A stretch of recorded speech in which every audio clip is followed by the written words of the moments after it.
Assalamualaikum warahmatullahi wabarakatuh. Perkenalkan, nama saya Salsalatul Hasanah dari Prodi Pendidikan Guru Madrasah Ibtidaiyah kelas 1D dengan nomor NIM 21030961137. Nah, di sini saya akan menjelaskan terkait dengan jenis-jenis paragraf, kohesi, dan juga koherensi.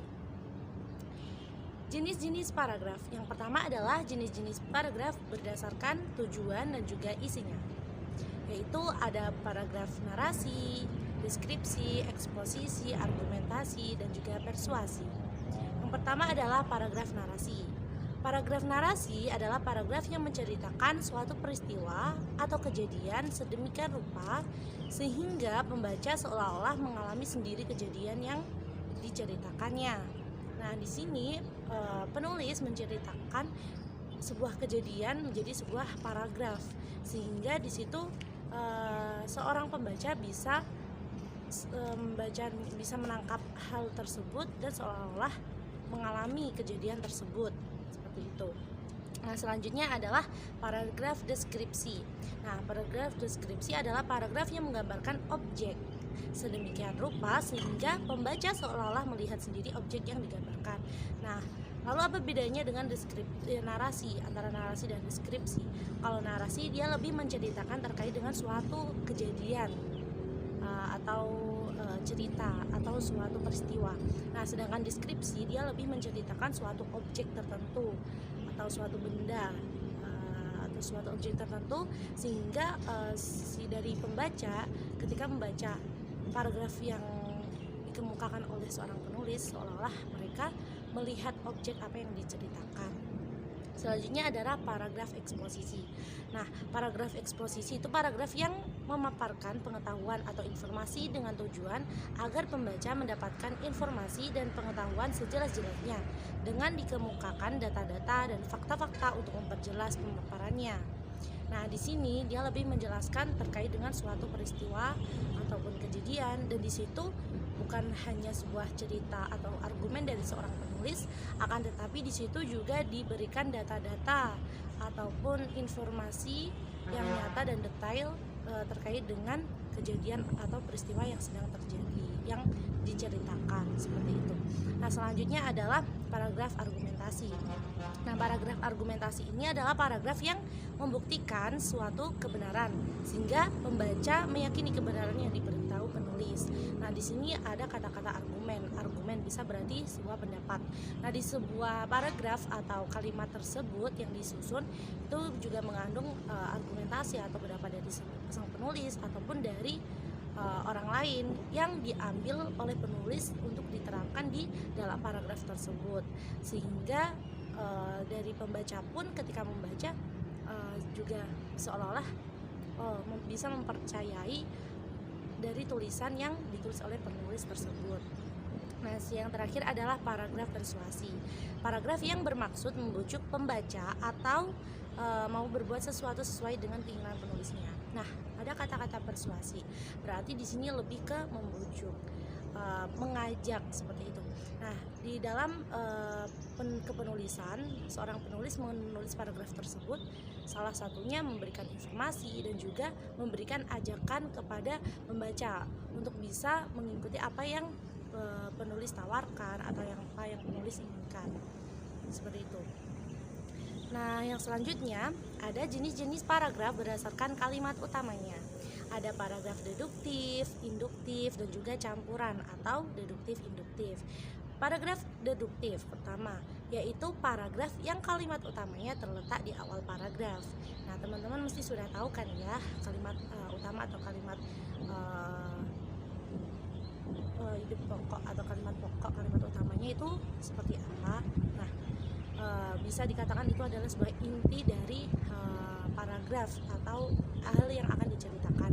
Dan setelah adanya paragraf utama biasanya akan dilanjutkan dengan kalimat-kalimat atau paragraf penjelas seperti itu. Nah, selanjutnya paragraf induktif adalah paragraf yang kalimat utamanya terletak di akhir kalimat. Nah, ini kebalikan, bukan di awal akan tetapi di akhir, disebut dengan induktif. Yang selanjutnya adalah campuran. Nah, campuran di sini maksudnya adalah kombinasi dari dua metode, yaitu metode dari deduktif dan juga induktif. Berarti nih di dalam sebuah paragraf kalimat utamanya itu ada di awal dan juga di akhir paragraf tersebut. Nah, selanjutnya kita membahas terkait dengan kohesi dan juga koherensi. Nah, kohesi menurut KBBI dari 2016, kohesi merupakan keterkaitan antar unsur dalam struktur sintaksis atau struktur wacana yang ditandai antara lain dengan konjungsi, pengulangan, penyulihan, dan juga pelesapan. Adapun koherensi adalah hubungan logis antara bagian karangan atau antar kalimat dalam suatu paragraf. Ini menurut KBBI ya. Ada juga nih yang berpendapat terkait dengan koherensi. Nah, disebutkan bahwa koherensi itu dapat disebut sebagai kepaduan atau keselarasan. Koherensi adalah hubungan keterkaitan antar posisi, tetapi keterkaitan tersebut tidak secara eksplisit atau nyata dapat terlihat pada kalimat yang mengungkapkannya. Jadi di sini untuk lebih kita mengetahui lebih dalam lagi atau intinya apa, bisa disimpulkan bahwa kohesi sendiri adalah sebuah keterpaduan, keterkaitan antar paragraf atau kalimat tersebut. Jadi antara kalimat satu dengan kalimat selanjutnya itu saling berkaitan pembahasannya gitu. Contohnya nih, ada sebuah kalimat. Sinta pergi ke pasar pada hari Senin. Pada hari Senin pasar di kota yang dipatasi Sinta itu sangat ramai pengunjung. Di pasar bukan hanya ada pengunjung, akan tetapi juga ada penjual sayuran, ada penjual buah, dan penjual ikan dan lain sebagainya. Nah, di situ ada sebuah keterkaitan antara kalimat atau paragraf satu dengan paragraf lainnya selanjutnya. Nah, dan terus yang disebut selanjutnya adalah koherensi. Koherensi sendiri itu apa? Di sini lebih ke keterkaitan antara makna atau inti dari kalimat yang disebutkan tadi. Di situ yang saya contohkan tadi itu juga maknanya saling berkaitan, bahwa dimulai dari Sinta pergi ke pasar dan menggambarkan keadaan pasar seperti apa dan apa yang dilakukan oleh Sinta. Nah, di situ antar kalimatnya itu saling berkaitan atau saling padu, ada keterpaduan seperti itu. Bukan seperti ini. Contoh yang dia kurang tepat ya, dia tidak mengandung kohesi ataupun koherensi. Contohnya seperti ini. Sinta pergi ke pasar pada hari Senin.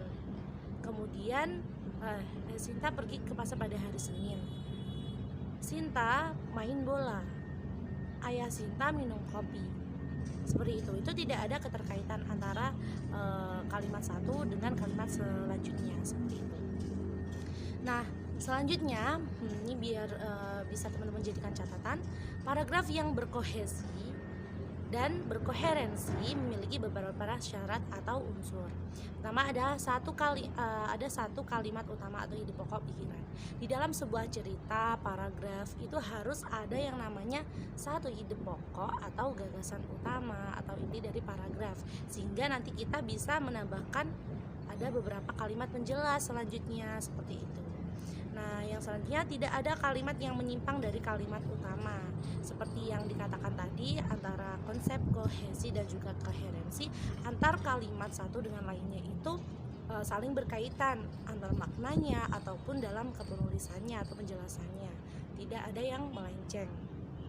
Selanjutnya adalah logis atau masuk akal. Nah, di dalam membuat sebuah paragraf itu harus penyusunannya logis, emang masuk akal, bisa dibayangkan gitu, bisa dibayangkan oleh si pembaca ketika membaca paragraf tersebut dan nyata adanya, bukan sebuah ilusi atau karangan yang tidak bisa dipertanggungjawabkan seperti itu. Selanjutnya menggunakan alat kohesi gramatikal dan juga leksikal. Gramatikal dan leksikal. Kalau leksikal sendiri itu lebih ke kosakata. Jadi dalam sebuah paragraf kita harus memperhatikan betul kosakata yang kita pakai sesuai KBBIK, sesuai PUU EBIK, penggunaan ejaan bahasa Indonesia yang benarkah atau tidak. Itu harus benar-benar diperhatikan. Dan juga sesuai dengan kohesi gramatikal lebih ke tata bahasa. Nah, di dalam penyusunan kosakata atau tata bahasa itu apakah sudah benar atau ada yang kurang tepat atau seperti apa. Jadi Jadi kita harus benar-benar pelajari terkait hal tersebut dengan baik dan benar. Yang selanjutnya adalah repetisi atau mengulangi kata kunci. Nah, cukup ada satu kata kunci di setiap paragrafnya, tidak perlu diulang-ulang dan diulang, karena nanti itu akan membuat paragraf tersebut menjadi paragraf yang susah untuk dipahami oleh pembaca. Nah, selanjutnya adalah kata ganti. Nah, di dalam sebuah paragraf kita juga memberikan atau mencantumkan sebuah penggunaan kata ganti yang sesuai ya. Nah, selanjutnya ada kata transisi atau konjungtor. Kita juga bisa mengenalnya dengan konjungsi. Itu penggunaan tanda hubung antar kalimat, baik kata yang seperti kemudian, dan dari, ke, selanjutnya, setelah itu, akan tetapi, dan lain sebagainya. Nah, selanjutnya yang terakhir, penggunaan kata yang bervariasi agar tidak monoton. Nah, di sini tidak ada sebuah pengulangan kata yang diulang terus-menerus, sehingga ketika membaca seolah-olah kita kadang lebih ke rasa bosan gitu. Kan tapi kalau bervariasi, meskipun artinya memiliki arti yang sama, tapi katanya bervariasi, itu akan lebih membuat pembaca tertarik untuk membaca dan juga memahaminya, seperti itu. Nah, mungkin sekian yang dapat saya sampaikan terkait dengan jenis-jenis paragraf, kohesi, dan juga koherensi. Nah, kurang lebihnya saya mohon maaf. Wabillahi taufiq wal hidayah. Assalamualaikum warahmatullahi wabarakatuh.